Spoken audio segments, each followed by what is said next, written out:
that he will reward that search, that he will reward you by letting himself be found by you. So that's really important to establish for anybody who's seeking God. He must understand that he exists, and that if you seek him, you will find him. This is the promise of God, isn't it? If you seek me with all your heart, I will let myself be found by you. God is not going to hide from us if we're seeking him earnestly, genuinely, honestly, because we want him, not because we want a better life or whatever it may be. So that's the first thing. And I want to talk this morning really about something that you might think is obvious, and that is the existence of God. The fact that God exists, and all the associated questions that we might bring in to kind of talk about that. There was a missionary called Hudson Taylor who was a missionary to China, and he said there are three things that are absolutely, as far as he was concerned, irrefutable. And they are these. One, there is a God. Two, he has revealed himself to us through the pages of the Bible. And three, he means what he says. And that's good news if you're seeking God, because the fact that God means it when he says that let himself be found by you, you've got the promise of God there. You've got the testimony of God that you can believe that you will find God. And I got a very interesting question. I thought it was interesting. Somebody asked me on the street the other day, and this person believed that there was a God. He just didn't know how to find God. And he said, where did God come from? And whilst it's an interesting question, I think it's the wrong question. I think the question is more, where do you come from? Where do we come from? Because we are part of God's universe. It's not that he somehow fits into our universe. So that before everything was made, before there was an earth, before there was a sky, before there were great oceans and all the things that amaze us, and we're, the great sort of creatures of the world, like the blue whale and things like that. And you think, gosh, look at that amazing creatures, so huge. But before all that, God was.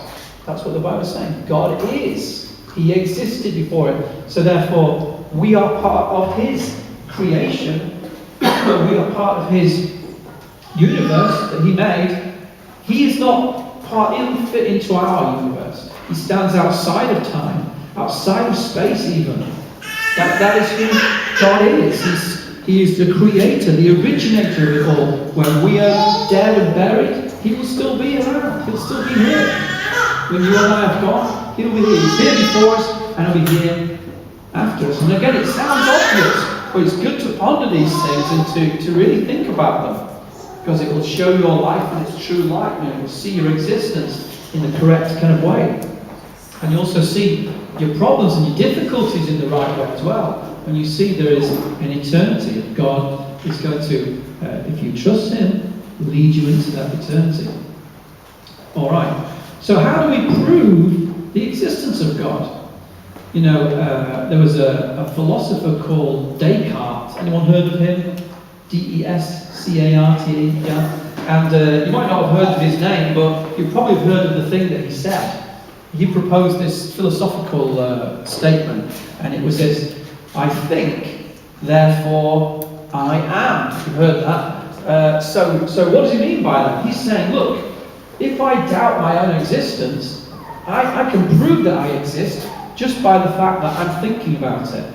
The fact that I'm thinking about it, saying, well, maybe I don't exist, he's saying that's proof. I think, therefore I am. And it's quite clever in one sense, because it's sort of saying, look, there's different kinds of proof, different kinds of evidence. That, we in the West here, we tend to think, oh yeah, well, proof, evidence is something tangible, isn't it? Something, like you can hold on to and say, oh look, here's proof, here's evidence.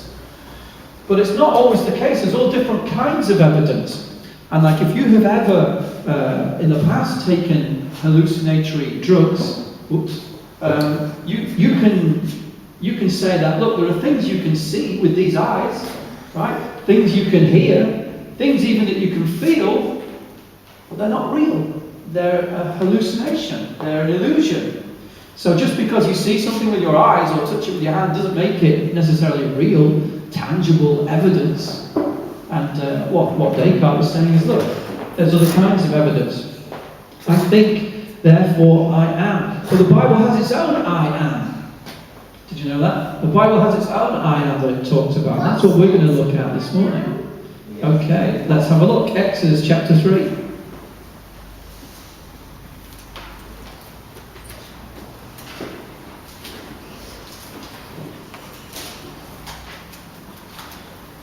Exodus 3 and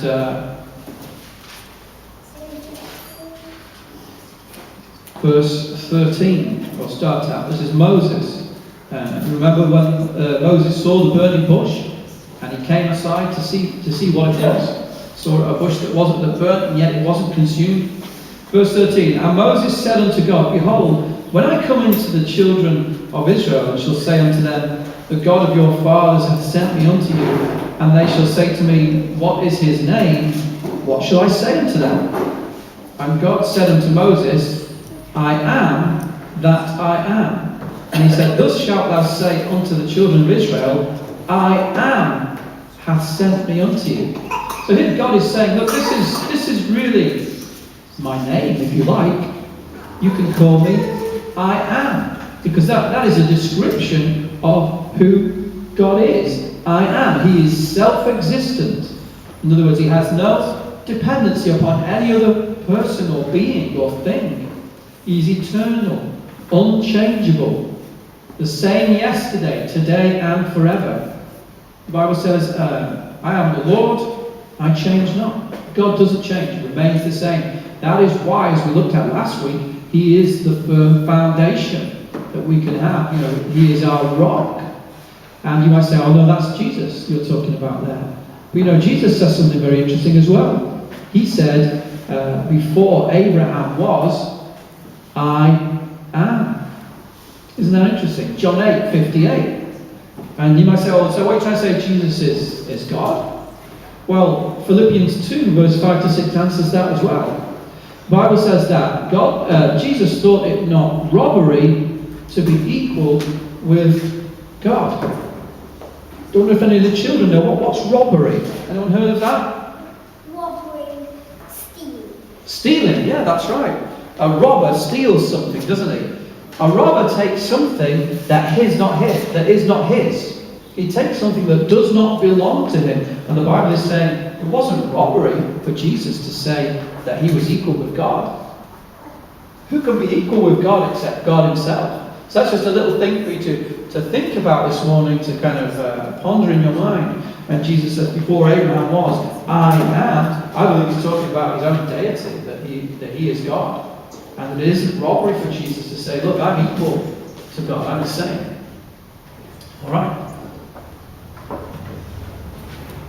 What happens is, rather than people coming to the God of the Bible, the eternal God, the living God, the holy God, what happens sometimes is people try to make their own God, a God of their own imagination. So they say, well, you know, I want to believe in God, but I'd like to believe that he's a certain way. I'd like to believe that he behaves a certain way and that he's got certain attributes.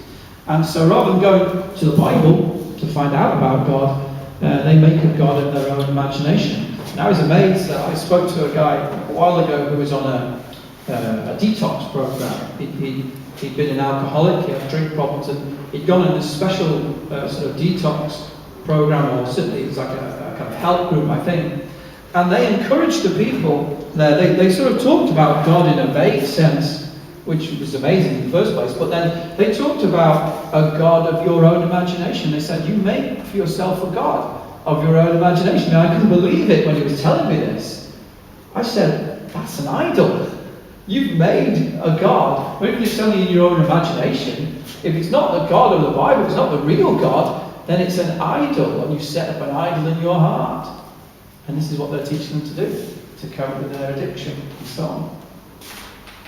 But, you know, even religious people, even those who go to church, can make a God of their own imagination. You know, they have a God or a Jesus who doesn't punish sin. You know, to have a God or a Jesus who doesn't cast people into hell. That's a God of your